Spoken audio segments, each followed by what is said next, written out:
kebulan asap udah mulai kencang, yang saya lakukan hanya matiin sikring, ICB kontrakan di atas.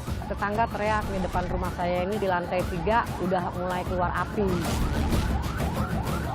Oh, jadi satu ini. Sumbernya dari mana, Bu, kalau listrik di sini? Jadi untuk sementara kita ngambilnya dari saluran yang punya kitanya juga.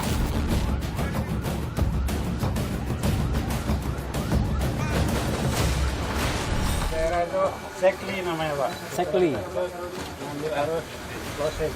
Ngambil arus ya? Ngambil arus yang punya PLN, nggak masuk ke meteran. Nggak masuk ke meteran. Oh. Berarti itu bisa dibilang kayak pencurian listrik gitu, Mas? Bisa dibilang. Pencurian. Oke.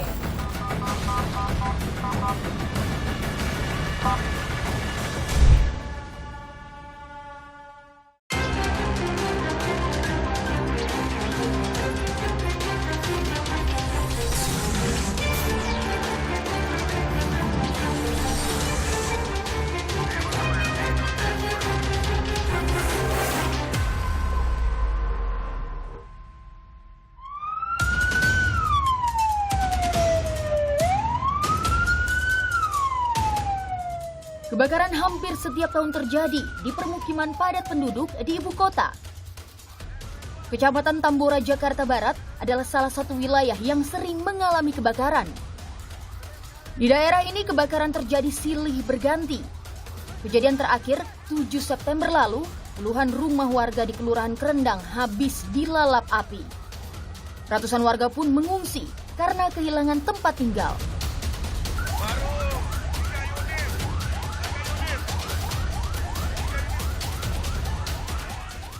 Lantas bagaimana upaya pemerintah DKI mengatasi dan memitigasi bencana kebakaran yang rawan terjadi di permukiman padat penduduk? Saudara, saat ini kami akan mendatangi lokasi kebakaran kemarin di daerah Tambora, Jakarta Barat. Kami ingin melihat langsung seperti apa sih lokasi kejadian pasca kebakaran.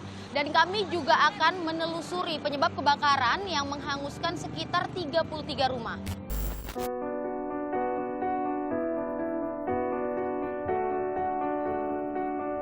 Kesedihan masih tampak di wajah Pujiarti. Salah seorang korban kebakaran di Kelurahan Kerendang, Kecamatan Tambora, Jakarta Barat awal September lalu. Pasca kebakaran tak banyak yang bisa dilakukan Puji, selain membersihkan puing-puing bekas rumahnya yang hangus terbakar. Saat kami temui, ibu dua anak ini mengaku, sebelum kebakaran ia sempat mencium bau kabel gosong. Tak disangka, beberapa saat kemudian, ia melihat api muncul dari lantai 2 rumah tetangganya. Sebelum maghrib juga saya udah dengar ada konsleting listrik atau bau-bau kabel. Ya saya itu di situ saya langsung spontan matiin sikring lampu listrik sama ICB kontrakan yang ada di atas. Waktu kejadian kebakaran, saya ada di ruang tamu, anak saya 2 menyaksikan TV. Itu sekitaran mau habis maghrib. Habis maghrib tetangga teriak di depan rumah saya ini teriak dia. Teriak gimana tuh? Teriak seperti ada asap ngebul. Nah dia dinyangka di tempat saya, ternyata di dia itu belakang rumah dia itu kontrakan dia persis tuh di lantai 3 udah mulai keluar api. Akibat kebakaran tersebut, rumah semi permanen peninggalan orang tua Puji hangus tak tersisa. Kini Puji dan keluarganya terpaksa mengontrak sepetak rumah tak jauh dari lokasi kebakaran. Kita ngelanjut rumah orang tua, itu juga dari orang tua, bisa kita tinggal nempatin, kita tinggal ngerawat aja. Karena musibah ya kita mau dibilang apa lagi ya kan. Sementara tinggal di mana, Bu? Saya tinggal di kontrakan, ngontrak 600.000 sebulan, saya berusaha untuk jadikan 1 kotak dulu. Di permukiman pada Tambora, kebakaran telah menjadi siklus. Mata rantainya tak mampu diputus. Sebelumnya awal Juli lalu, kebakaran menghanguskan 94 rumah di Gang Lontar, Kelurahan Duri Utara. Sebulan sebelumnya, si jago merah mengamuk di Kelurahan Jembatan Besi. Kini, giliran perumahan di Kelurahan Kerendang dilalap api. Menurut Ketua RT 3 RW 1 Kerendang Utara Lia, baru kali ini kebakaran terjadi di lingkungannya. Kalau untuk kebakaran baru kali ini RT 3 sih, baru kali ini, tahun ini. Kalau untuk Tambora memang sih rentan. Kalau dibicara tentang Tambora, tapi ini di sini Kerendang RT 3 ini baru kali ini. Seperti inilah kondisi permukiman padat penduduk di sekitar lokasi kebakaran Kelurahan Krendang, Kecamatan Tambora. Rumah-rumah warga saling menempel, menumpuk tak tertata. Kebanyakan merupakan bangunan semi permanen. Kondisi permukiman seperti ini menghiasi sebagian wilayah ibu kota. Ibarat padang belukar yang kering di musim kemarau, kebakaran akan sangat mudah menyebar di sini. Sementara jalanan permukiman yang sempit menyulitkan upaya pemadaman jika terjadi kebakaran. Saat kebakaran awal September lalu, api baru bisa dipadamkan sekitar 7 jam. Padahal, lokasi kebakaran hanya berjarak 500 meter dari pos pemadam kebakaran. Karena di sini kan banyak orang usaha, banyak orang dagang, ada tukang parkir kendaraan banyak. Akhirnya kita terkendala di perjalanan. Terus banyak orang lalu lalang juga, lalu lintas jam segitu pulang kantor pasti kredit. Kita jangankan untuk mobil besar segini, kita jalan nyebrang aja sangat susah, sangat sulit. Badan Penanggulangan Bencana Daerah DKI Jakarta mencatat, dari Januari hingga Agustus 2023, sedikitnya terjadi 500 kali kebakaran di kawasan permukiman padat penduduk di Jakarta.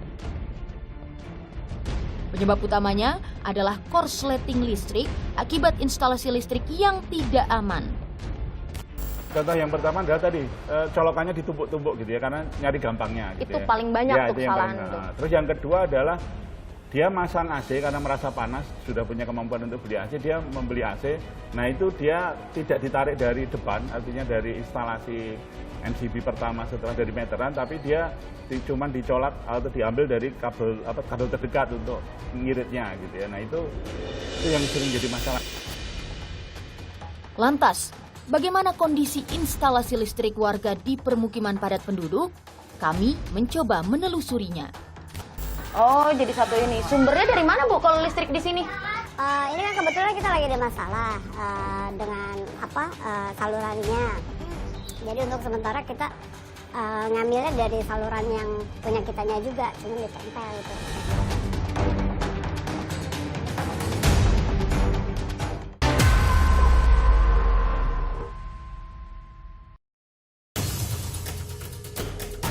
Korsleting listrik menjadi pemicu sebagian besar kasus kebakaran yang terjadi di pemukiman padat penduduk Jakarta.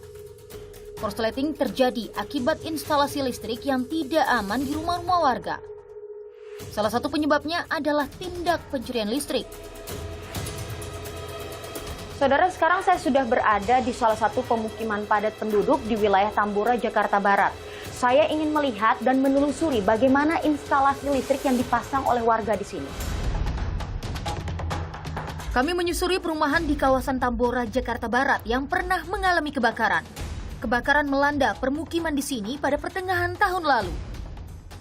Seperti di permukiman padat lainnya, kabel listrik semeraut menjadi pemandangan biasa. Di kawasan seperti ini, pencurian listrik rawan terjadi.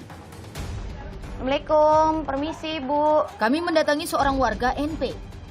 Pemilik rumah semi permanen 2 lantai ini sudah setahun mencuri listrik PLN. Dari luar rumahnya tampak kabel listrik tak terpasang rapi. Selain itu, penutup meteran listrik di rumah NP tidak tersegel. Tapi ini kabelnya juntai-juntai emang kayak gini ya, kabel-kabelnya. Oh itu jadi satu sama yang itu loh, yang lain-lainnya. Oh, jadi satu ini. Sumbernya dari mana, Bu, kalau listrik di sini? Ngambilnya dari saluran yang punya kitanya juga, cuma ditempel gitu. Ngambil dari dari tiang ininya, dari tiang kabel pusatnya. NP mengaku mengambil listrik tanpa izin untuk lantai 2 rumahnya. Sementara listrik resmi dari berlangganan PLN hanya untuk lantai 1. NP mengaku nekat mencuri listrik karena alasan biaya. Waktu itu kan memang sempat kondisinya memang benar-benar lagi nggak memungkinkan gitu. Ya udah, ya jadi untuk sementara ya daripada kita ini berat kan laporan ke sana waktu itu nggak ada pemasukan kan kita paksa gitu. NP telah tinggal puluhan tahun bersama 7 orang saudaranya di rumah ini. Ia sadar betul perbuatannya berbahaya. Bu, kayak gini kan ini juntai-juntai nih, kabel, colokan, apa segala macem. Aman nggak sih, Bu, kayak gini-gini? Sebenarnya juga kita nggak kepengen kayak begitu, cuman kondisinya memang benar-benar nggak ini banget. Kita merasa khawatir juga gitu. Kami akan coba untuk cek ke lantai 2. Kita akan cek instalasi di atas, saudara. Di lantai 2 kami melihat instalasi listrik yang lebih semrawut. Terdapat beberapa stop kontak yang disambung asal-asalan. Satu stop kontak digunakan secara bertumpuk. Ini beresiko memicu korsleting listrik yang dapat mengakibatkan kebakaran. Nah, begini situasi untuk di lantai 2 ini, saudara, saya menemukan ada beberapa colokan yang bertumpuk. Ini, bahkan ini bukan satu colokan lagi, Bu, ya. NP mengaku ia meminta bantuan salah seorang kenalannya untuk memasang instalasi listrik di rumahnya dengan mengambil arus listrik dari tiang listrik utama. Kawan-kawan dari pihak rukahan Guna mengantisipasi bencana kebakaran dan penegakan hukum terhadap tindak pencurian listrik, Badan Penanggulangan Bencana Daerah atau BPBD DKI Jakarta kerap melakukan inspeksi instalasi listrik warga di sejumlah pemukiman rawan kebakaran. Salah satunya di Kelurahan Cengkareng Timur yang dilakukan beberapa waktu lalu. Oke, saudara, sekarang saya sedang mengikuti kegiatan pemantauan dan juga pemeriksaan instalasi listrik yang dilakukan oleh BPBD DKI Jakarta yang berkolaborasi dengan beberapa unsur terkait, yaitu unsur baik dari masyarakat maupun dari pemerintahan. Nah, untuk wilayah yang akan diperiksa sendiri atau dipantau sendiri itu adalah wilayah Cengkareng Timur. Saat melakukan pemeriksaan, petugas dibekali alat pendeteksi arus listrik. Dengan alat ini, petugas dapat mengetahui apakah instalasi kelistrikan di rumah warga yang tidak standar atau telah direkayasa pemilik rumah. yang pasti mereka akan ngecek kayak itunya meterannya. Mereka itu punya alat yang bisa istilahnya langsung mendeteksi apakah ini aliran penggunaan listriknya normal ataupun enggak. Ya kan pasti mereka sudah punya data atau alatnya itu. Kalau sekiranya enggak normal, ya kira-kira ini kok kayak ada sesuatu yang janggal. Biasa mereka akan ngecek lagi ke dalam. Apa Pak kejanggalan yang ditemukan? Semacam mungkin kayak instalasi listrik yang sudah direkayasa. Nah ini yang sangat berbahaya di kawasan padat hunian begini. Kalau seandainya mungkin ada yang nyantol dan bisa lain-lain. Bisa kita katakan pencurian listrik gitu Pak? Iya. Setelah menyusuri beberapa rumah, petugas mencurigai sebuah rumah yang diduga mencuri listrik. Ini Mbak, ini tugas teman-teman P2TL dari PLN, mereka ngecek meterannya dulu ya. Ya kita melakukan pengecekan sesuai SOP ya Pak. Kita cek arus ukurnya, semuanya kita cek, pengkabelannya. Kalau ada nanti temuan, kita akan buatkan berita acara, ntar kita undang ke PLN. Langsung bisa nggak sih kalau misalnya langsung kayak dicabut gitu listriknya atau hanya dikasih berita acara gitu aja dulu? Kalau SOP-nya dicabut Bu. Dicabut ya? Dicabut, padam. Pencurian listrik masih kerap dilakukan warga di permukiman padat penduduk. Biasanya pelaku menyantol listrik dari tiang listrik utama, lalu disambungkan langsung ke dalam rumah. Utak-atik instalasi listrik yang bukan dilakukan oleh tenaga tersertifikat ini rawan menimbulkan korsleting yang memicu kebakaran. Keseringan di daerah itu sekli namanya Pak. Sekli. Itu ngambil arus closing. Ngambil arus Jadi ya. ngambil arus yang punya PLN, tidak masuk ke masyarakat. Meteran. Oh. Berarti itu bisa dibilang kayak pencurian listrik gitu Mas? Bisa dibilang. Oke. Penyebab kebakaran di permukiman padat penduduk Jakarta adalah mata rantai yang saling berkaitan. Selain pencurian listrik, instalasi kelistrikan yang tidak terstandar, kondisi rumah semi permanen yang terbuat dari bahan mudah terbakar, serta rumah-rumah yang berdiri berhimpitan ibarat ramuan bagi bencana kebakaran. Karena padat. Jadi rumah itu menempel satu dengan lain dengan bahan-bahan yang kalau ini ala kadarnya ya kan. Jadi dengan bahan-bahan yang ala kadarnya itu ya sekedar nempel sebentar nutup rapat sekali, tidak ada celah. Jadi begitu kebakaran ratusan rumah itu hilang habis. Menurut catatan BPBD DKI, setidaknya 6 kelurahan di Jakarta masuk kategori rawan kebakaran karena banyaknya kasus kebakaran dalam 3 tahun terakhir. Lantas, bagaimana upaya pemerintah untuk mencegah dan memitigasi bencana kebakaran di wilayah padat penduduk? Nah, seperti di sini, ini warung ya, warung sudah saya tempel, awas bahaya kebakaran ya ini.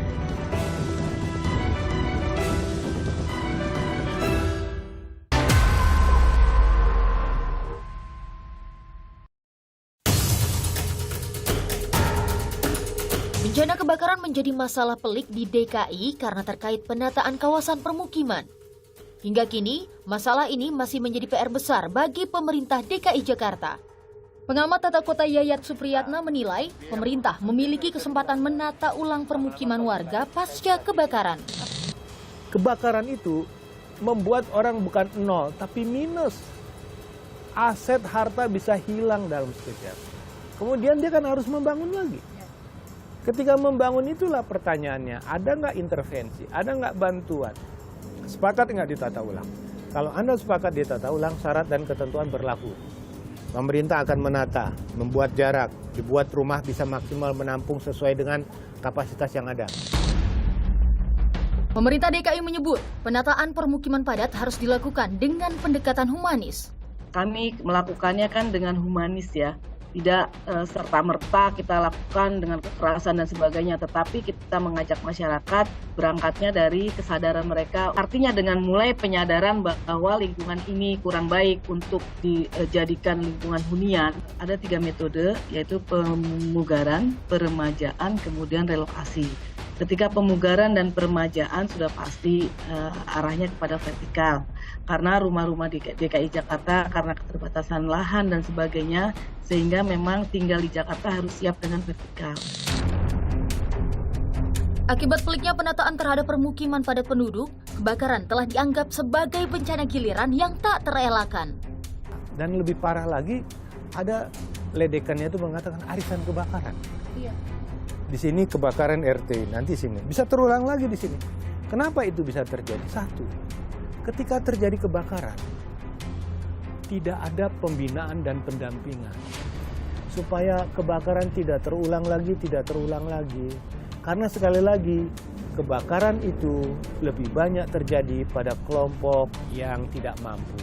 Mau diatasi secara cepat, harus ada dana CSR. Dana-dana teknis kebencanaan. Salah satu contoh lebih permanen bukan, Pak? Mitigasi atau minimalisasi dampak kebakaran di permukiman padat kini menjadi satu-satunya upaya yang bisa dilakukan pemerintah. Kolaborasi dengan BPBD, Badan Penanggulangan Bencana Daerah, di mana program-programnya di permukiman padat penduduk tersebut ada hidran kering, kemudian juga ada hidran lingkungan, kemudian juga ada APAR, sedang bagaimana apakah dimungkinkan permukiman yang padat penduduk itu dibuatkan semacam tandon gitu. Nah, ini sedang kami upayakan. Upaya mitigasi juga dilakukan Dinas Penanggulangan Kebakaran dan Penyelamatan atau Gulkarmat DKI Jakarta dengan menerjunkan Satgas di permukiman guna mengawasi kesiapsiagaan menghadapi kebakaran. Salah satunya Gian Asto Suseno. Sejak April lalu, anggota Damkar ini rutin memeriksa fasilitas pemadam kebakaran yang disediakan pemerintah di wilayah-wilayah rawan seperti alat pemadam api ringan atau APAR dan pemancar atau selang air. Gian juga menempelkan stiker waspada kebakaran di rumah-rumah dan tempat-tempat berkumpul warga. Saya Gian Asto, Satgas Damkar Kelurahan Romalaka ingin mengedukasi atau mensosialisasikan penempelan stiker awas bahaya kebakaran, baik melalui dari penggunaan listriknya, kompor gasnya, dan serta tidak menumpuk bahan-bahan yang mudah terbakar. Penggunaan listriknya juga jangan menumpuk stop kontak. Izin saya ingin menempelkan ini biar dibaca oleh para warga juga yang lewat, biar semuanya aman. Iya.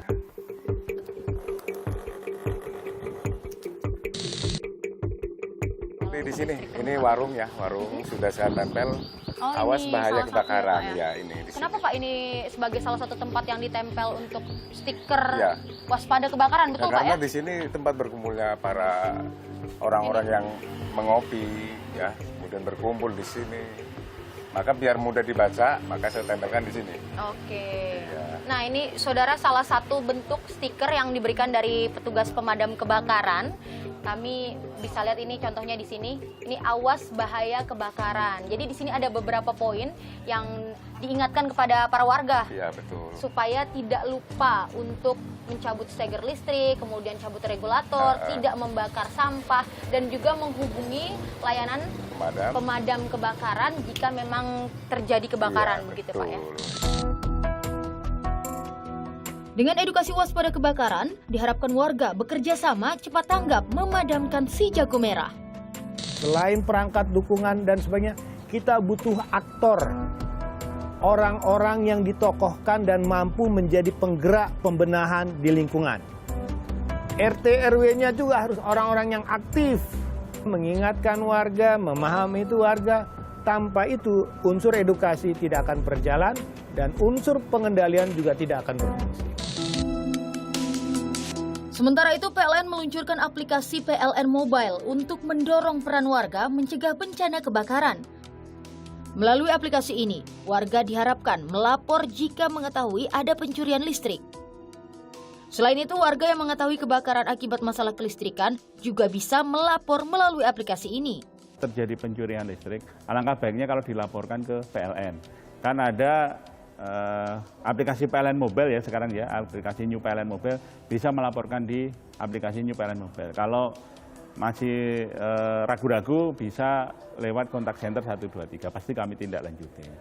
Saya pun gitu ya, pasti monitor karena dia ada apa ya, notifikasi khusus ini ada laporan ini nih, tolong segera ditindaklanjuti. Yang tidak kalah penting, kesadaran masyarakat untuk menggunakan listrik dengan benar. Buang kebiasaan lama yang dapat menyebabkan korsleting listrik. Nah, tentu kita harus usahakan untuk tidak menumpuk apa ya, colokan atau steker gitu ya. Jadi steker atau colokan itu jangan ditumpuk-tumpuk karena dia akan membebani listrik terlalu besar. Akhirnya tadi ya timbul korsleting listrik tadi. Untuk beban-beban yang berat misalkan jangan digabung tuh antara colokan dengan lampu. Dengan apa namanya pompa air itu kalau bisa dipisah-pisah sehingga arus yang mengalir atau beban di kabel itu terpisah-pisah atau terpecah-pecah.